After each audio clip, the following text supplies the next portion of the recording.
साथियों, पिछले 10 साल से भाजपा केंद्र की सरकार में आसीन है और उनसे आप सिर्फ 3 मुद्दों पे बात कीजिएगा कि भाई तुमने हमारे बच्चों की शिक्षा के लिए क्या किया, उन्होंने हमारे युवा साथियों के रोजगार के लिए क्या किया। भाजपा की सरकार बुलडोजर की सरकार नहीं, यह आतंकवादियों की सरकार है। अपनी आवाम को गुलाम बनाकर रखा है। ऐसी सरकार का समय आ गया है अब खत्म होने का। और यहाँ पर बहुजन समाज पार्टी की सरकार बनाकर बहन जी को प्रधानमंत्री बनाकर यहाँ पे उत्तर प्रदेश में बहुजन समाज पार्टी का राज कायम करने का। क्या बहुजन समाज पार्टी को मिल गया है अगला नेता? क्या मायावती अब उत्तराधिकार तय करने की दिशा में बढ़ चुकी हैं?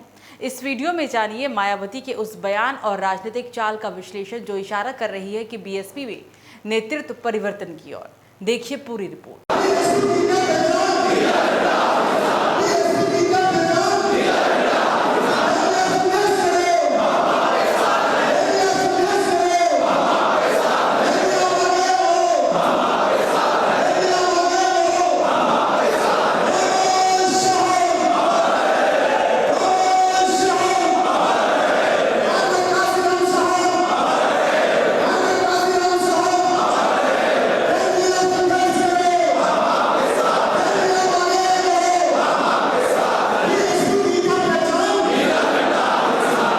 बहुजन समाज पार्टी यानी कि बीएसपी एक समय उत्तर भारत की सबसे ताकतवर पार्टियों में से एक और इसकी सबसे बड़ी पहचान मायावती।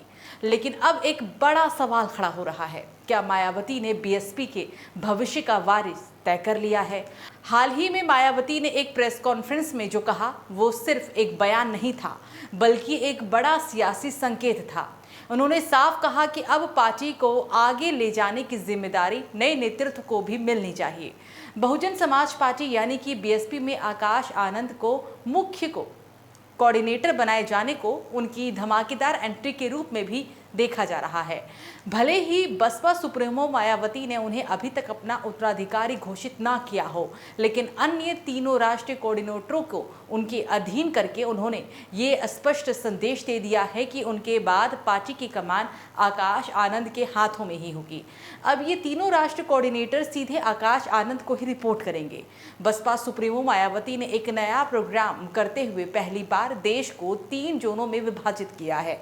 प्रत्येक जोन का प्रभारी राष्ट्र कोऑर्डिनेटर को बनाया गया है। जोन 1 का प्रभार रामजी गौतम को, जोन 2 का रणधीर बेनीवाल को और जोन 3 का प्रभार राजाराम को सौंपा गया है।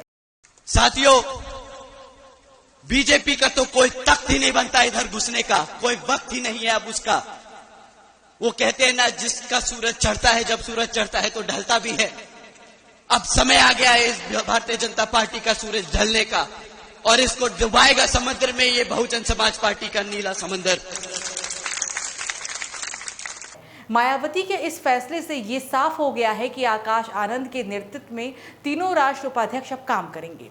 इस निर्णय के बाद पार्टी के अंदर ये चर्चाएं भी तेज हो गई है कि बहन जी ने भले ही अपने भतीजे को औपचारिक रूप से उत्तराधिकारी घोषित ना किया हो, लेकिन इतनी बड़ी और महत्वपूर्ण जिम्मेदारी देकर उन्होंने ये स्पष्ट कर दिया है कि भविष्य में आकाश ही उनके राजनीतिक वारिस होंगे।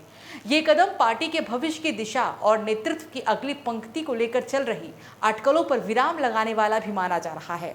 आकाश आनंद की आखिरकार बीएसपी में वापसी हो गई है। माफी मांगकर आकाश आनंद बीएसपी में एंट्री तो महीने भर पहले ही कर पाए थे, लेकिन कोई पद या जिम्मेदारी ना मिलने से उसका कोई भी खास मतलब नहीं निकल पा रहा था। जिस तरीके से मायावती ने माफी देते हुए फिर से मौका दिए जाने की बात की थी, उसमें संकेत भी मजबूत थे। नंबर 2 पर तो वो पहले से ही माने जाते थे, लेकिन नए रोल में हैसियत ज्यादा अब ऊंची लग रही है। कहने को तो उनके पिता आनंद कुमार भी बीएसपी के उपाध्यक्ष हैं, लेकिन सामने से ताकतवर आकाश आनंद ही नजर आते हैं। पहले आकाश आनंद खुद नेशनल कोऑर्डिनेटर हुआ करते थे। अब 3 नेशनल कोऑर्डिनेटर उनको रिपोर्ट करेंगे और वो सिर्फ मायावती को। देखा जाए तो मायावती ने एक चेतावनी भी दी है, अब अगली गलती नहीं होनी चाहिए। कुछ दिन पहले जब मायावती ने आकाश आनंद की गलतियों के लिए माफ किया था तो बीएसपी नेताओं से सहयोग करने की भी सलाह दी थी। बाहर जो हाल हो, लेकिन बीएसपी में वैसे भी आकाश आनंद के समर्थक काफी हैं, खासकर युवाओं में वो सबसे ज्यादा लोकप्रिय है। आकाश आनंद के सामने पहली चुनौती तो मायावती की कसौटी पर खरा उतर पाने की है। ये भी सही है कि बार बार बीएसपी से निकालकर मायावती ने भी परख ही लिया है। अगर अब आकाश आनंद में किसी भी बात की कमी बची है तो राजनीतिक हुनर और अनुभव की। आकाश आनंद के मुंह से मायावती जैसी तारीफ तो कभी बीएसपी के संस्थापक काशीराम के लिए भी नहीं सुनने को मिले थे। नई जिम्मेदारी मिलने के बाद आकाश आनंद ने कहा कि मैं आदरणीय बहन जी का तहे दिल से आभार प्रकट करता हूं।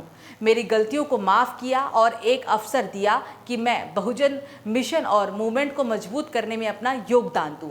असल बात तो ये है कि ना तो आकाश आनंद को कोई और मिलने वाला है और ना ही मायावती को कोई दूसरा आनंद, और ये बात दोनों की मजबूरी भी है, एक दूसरे के लिए फायदेमंद भी।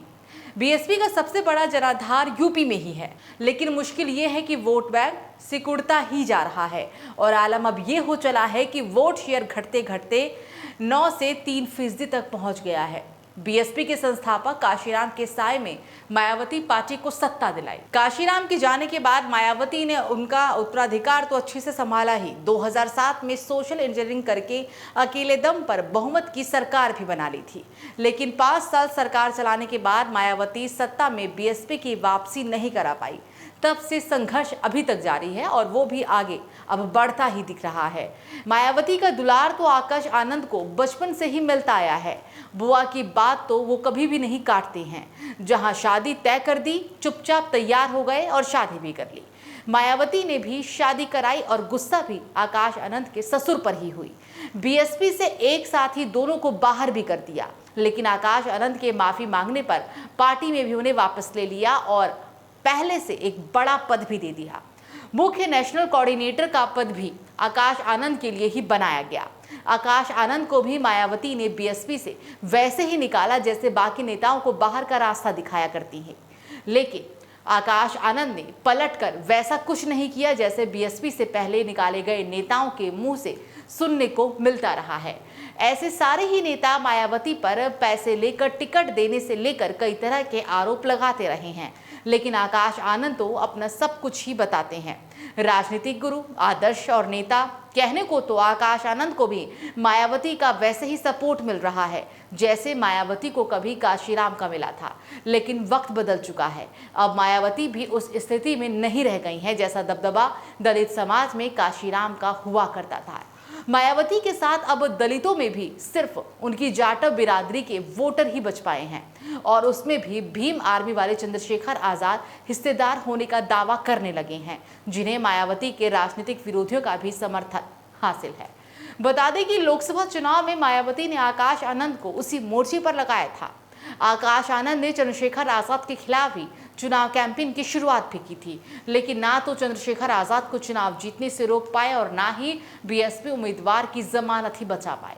बहरहाल तो आखिरकार मायावती ने इशारों में वो कह ही दिया जो लंबे समय से पार्टी के भीतर और बाहर दोनों जगह पर पूछा जा रहा था। राजनीति के इस नए अध्याय की अब शुरुआत भी हो चुकी है, लेकिन इसका अंत क्या होगा ये तो आने वाला वक्त ही बताएगा।